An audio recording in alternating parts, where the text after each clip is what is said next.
This is a completely random sequence.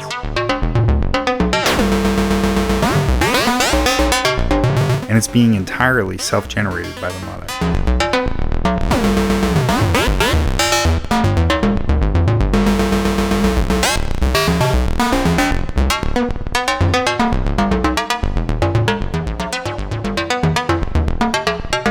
I love randomness in modular settings.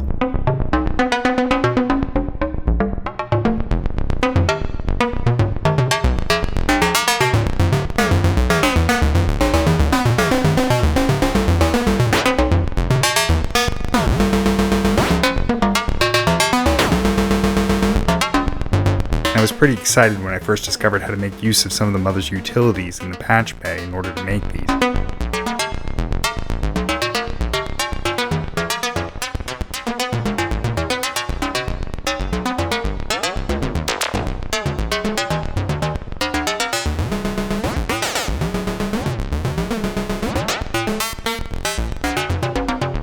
In this video, I'm going to show you how to do it.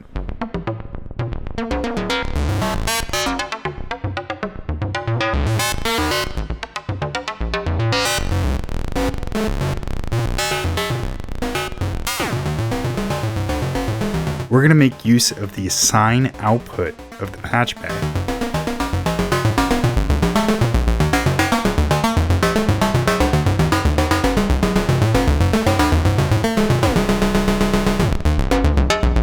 We're going to have to go into setup mode and change some of the global settings.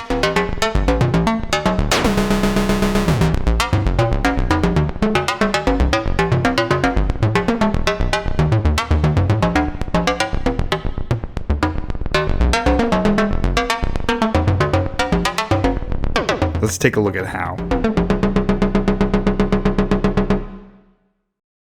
Hey everyone, so in this video, we're going to take a look at the assign output. This is a special little patch in the patch bay that we can adjust through the setup mode. It gives lots of options for what comes out of here. If you've used the mother with the rest of the Sound Studio, you probably use this patch to connect the mother to one of the other modules in the studio. It works because the default setting is the sequencer clock, but there's lots of other options, and I'm going to show you all of them. We're going to adjust some of the global settings in this video, and I'm going to hit on all of them at one point. In fact, I even started to make a video that went through all of them, but my first sentence was, this is going to be a dry video, and any video that starts out that way probably won't be very good. So I figured I would break it up into multiple videos. That way I can show you all the features of the setup mode in context. So today, we're only going to talk about the assign output. To access setup mode, you have to push reset, shift, set end, and step number 8. And the way I can remember this is it's all the buttons to the bottom left and the buttons to the top right. When you're done, you can also exit setup mode in the same manner. So once you're in, the lights here guide us. There are 8 pages of settings that correspond to these lights.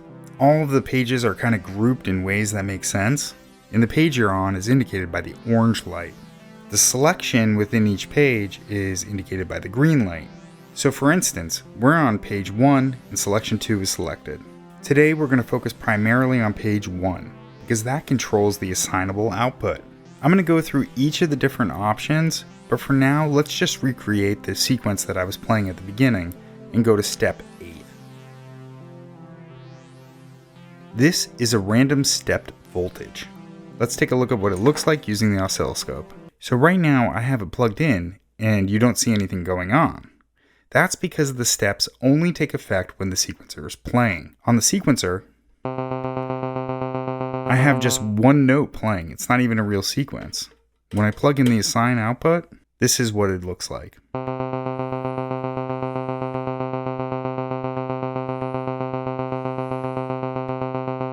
For each of the steps in the sequence, the random voltage holds, basically picking a new level every time a step on the sequence is played. We can take this random voltage and plug it into our volts per octave to control the frequency of the sequencer, and this creates a random sequence.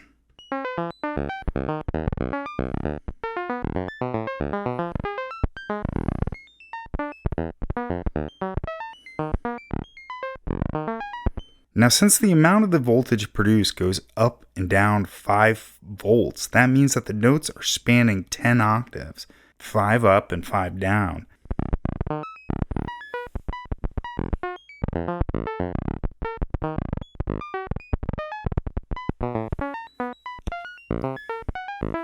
So that's a huge span. So what I want to do is try and attenuate that and make it smaller. And I can use the voltage controlled mixer to do that. Remember the last video I mentioned that the VC mix goes between 0 and 5 volts? We mix the LFO with 0 voltage. But now let's go in the other direction and mix the random sequence with 5 volts. That will give us a little bit of offset to the sequence. So I'm going to go from the assignable output to mix 1 of the voltage controlled mix.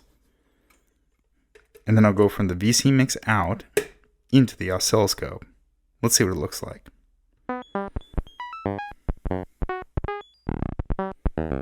So right now, I have it set all the way to mix 1.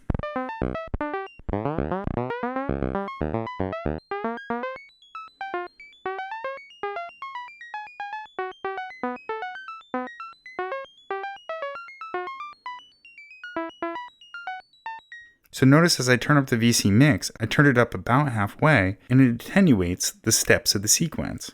So one way I could lower it is, since this is really kind of just adjusting what these tones are, is I could play a lower tone on, I could just trigger a lower tone.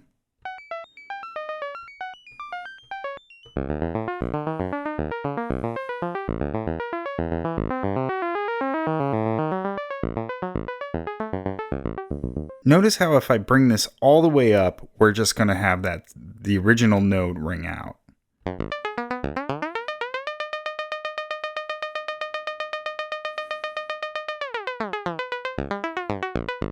So ultimately for a random sequence, you want it mixed in. Let's see what happens if we plug it into mix number 2 instead.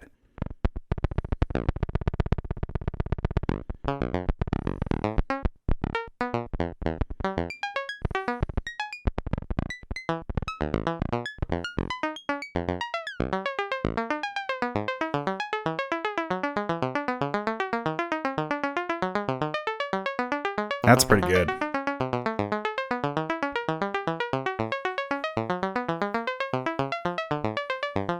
So the VC mixer, this is just another use for it of how it's great to manipulate control voltages.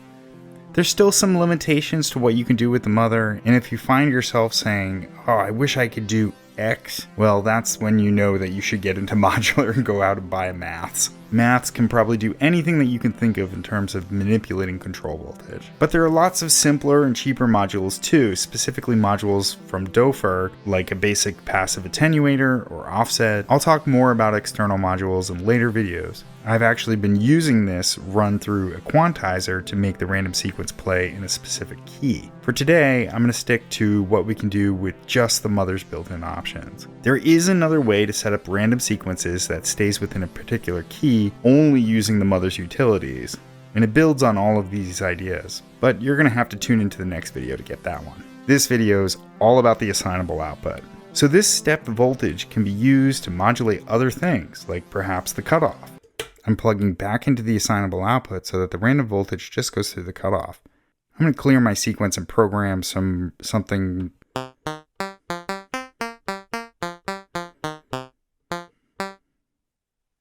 That's good.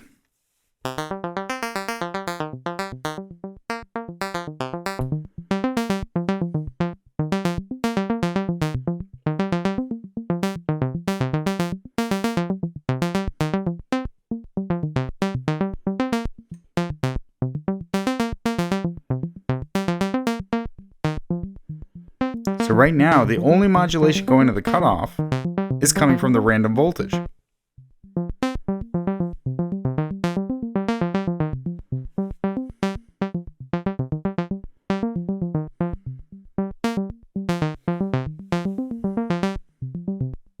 It almost makes a random rhythmical kind of thing out of it.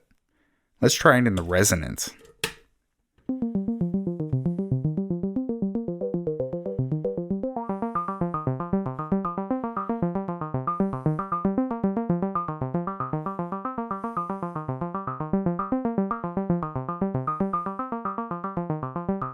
That's pretty cool because it brings the resonance up past 3 o'clock, so it's self-oscillating, and that's almost like a cowbell kind of hit.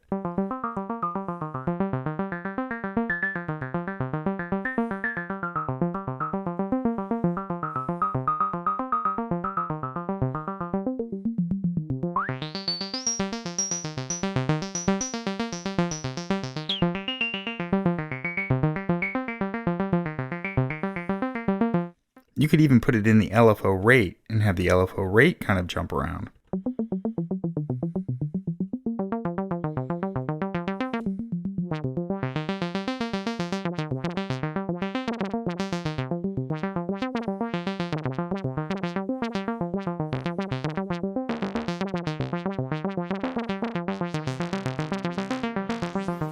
So there's lots of fun to be had with random step voltages.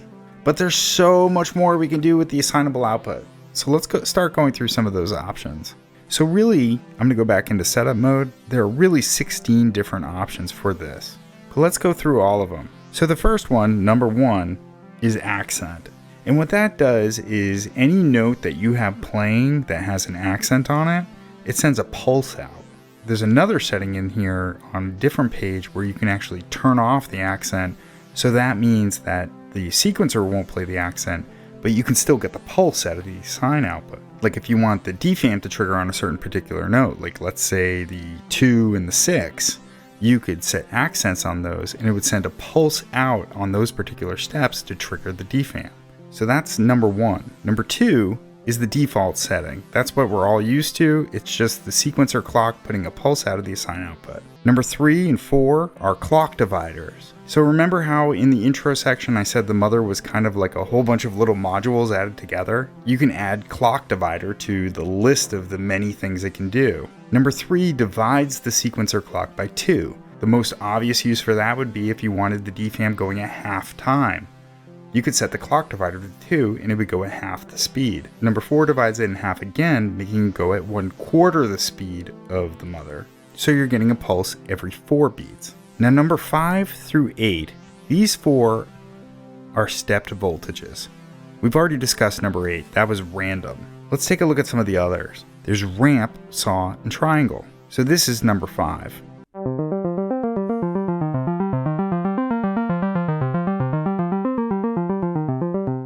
So how these work is that it takes the entire length of the sequence and divides the entire range of voltage into even steps, so that each step of the ramp is the same distance away for each step of the sequence. So if you have an 8-step sequence, each step is going to have a larger jump than if you have a 32-step sequence. And that's because, for instance, the ramp is going from -5 volts to 5 volts once throughout the sequence. So the entire gradient will be divided by 32 little parts as opposed to 8 bigger parts. The first step is always going to reset the ramp and bring it back down to -5. So there's some fun things we can do with that too. I'm going to make a new sequence and just make it 8 steps. So this is the sequence.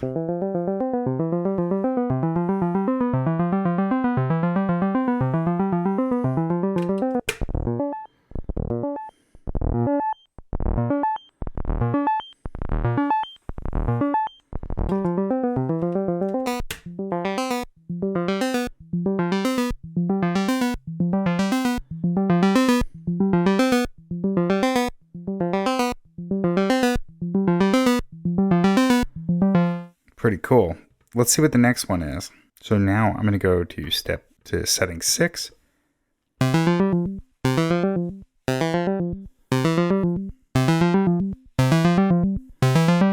And setting 7.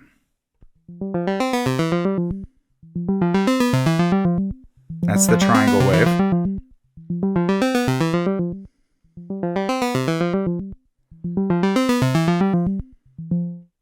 Now to make it go to number 9, you have to hold shift and push the corresponding button. And now it'll show as red instead of green. So watch what it looks like when I have a pulse going at the first step of the sequence.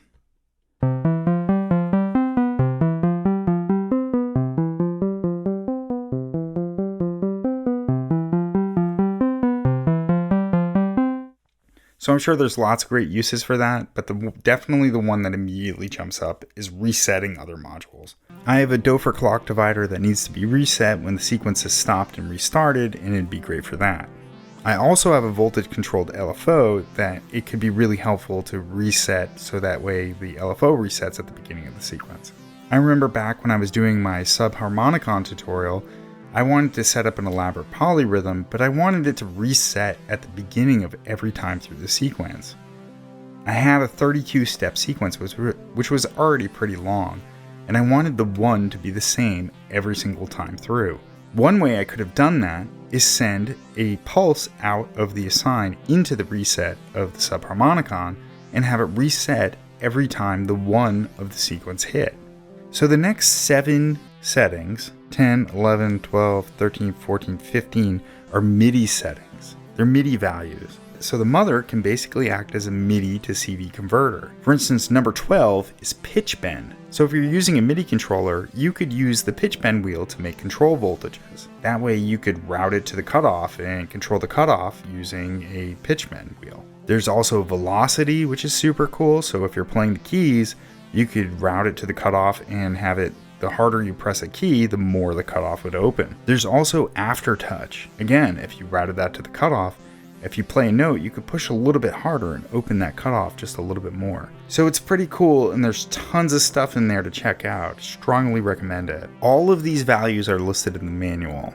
And don't worry too much about messing things up because it's super easy to get back to defaults. Also in the manual, there's a list of what the defaults are, so if you unintentionally change something, it's easy to go back in and set everything back to where you were. So get in there and get creative. Just one more note on the manual. After the firmware update for version 2, they released a new manual, and there were a lot of changes to those settings. The newer version of the manual has 73 pages, the older version has 60, so make sure you're using the correct one. Also make sure that your firmware is updated, because if you're using the original firmware, your options are going to be different than what I talked about here. But again, the biggest thing to remember is that get in and out of the global settings, you want to push the 2 buttons in the lower left-hand corner and the 2 buttons in the upper right-hand corner. Page 1 is the assignable output, number 2 is the default, and number 8 is the random step sequence. In the next video, I'm going to show you more things that you can do in the setup mode, and we're going to go back to random voltages to make a random sequence,